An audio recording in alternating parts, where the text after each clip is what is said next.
j'avais proposé que la psychanalyse du psychanalyste soit à son fin pour protéger la psychanalyse et surtout les psychanalysants du moi de psychanalyste.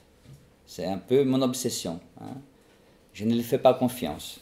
Jamais fait et ce n'est pas aujourd'hui que ça va commencer. Donc la manière comme ils défendent la psychanalyse, c'est très maladroite. Hein. Laisser un certain nombre de personnes qui ne vont pas bien dans leur peau, qui est tout à fait légitime. Hein. Je pense qu'il faut, bien sûr, parler mal de Freud, de Lacan, il n'y a aucun problème. Ils sont morts, donc c'est pas... Mais il faut tout de même signaler un tout petit peu à un certain nombre de personnes que peut-être il faut voir s'il n'y a pas quelque chose de subjectif qui est exprimé dans cette hargne vis-à-vis de la psychanalyse, n'est-ce pas, comme vis-à-vis de tant d'autres choses. C'est ça la fonction clinique. Et c'est là que j'avais fait une petite remarque à propos donc, de la première partie de nos travaux de ce matin. Il y avait quelque chose de presque psychologique ou sociologique. Et bien entendu, je dis presque, je mets l'accent sur le presque, parce que je connais les cliniciens. Ce sont des cliniciens. Donc je me suis demandé pour quelles raisons ils n'ont pas investi directement l'appareil psychique, c'est-à-dire aller demander carrément au moins quelle est sa part de responsabilité, comme ça a été évoqué là par les deux dames qui m'entourent, et pour quelles raisons ne pas mettre l'accent là-dessus. Le travail de Magali, c'était tout à fait extraordinaire. Et à un moment donné, vous parlez grâce au travail de parole, n'est-ce pas? Grâce au travail de parole. Le travail de parole diminue la puissance de l'acte opératoire. Vous venez d'entendre la puissance de l'acte clinique, n'est-ce pas? Voilà. Cette dame comme elle était et comme elle est aujourd'hui.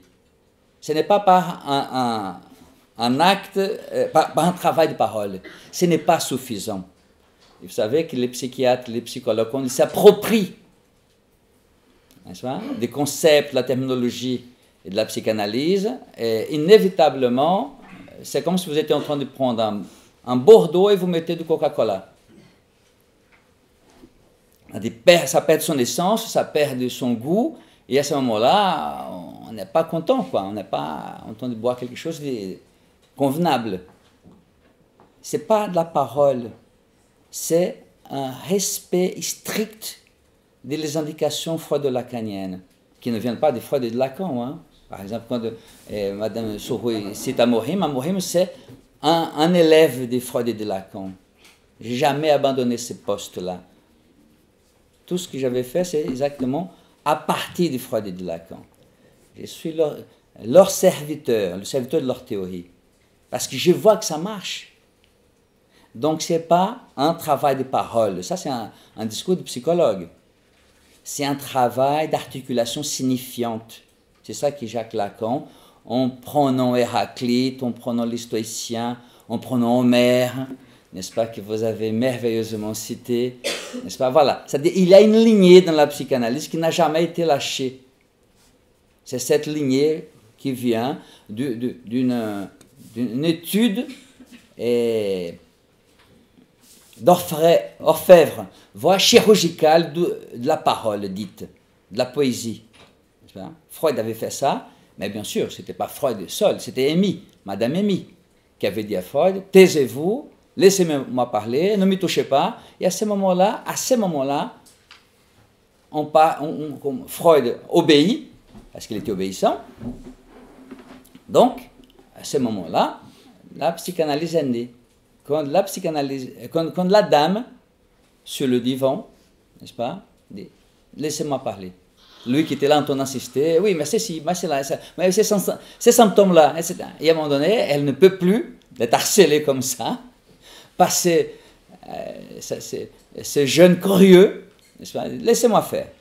Je prends les choses en main. Il a obéi, c'est là que la psychanalyse est née.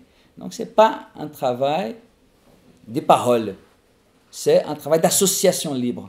Mais association libre faite dans le respect de les structures, donc dans le cas de la psychose, voyez-vous.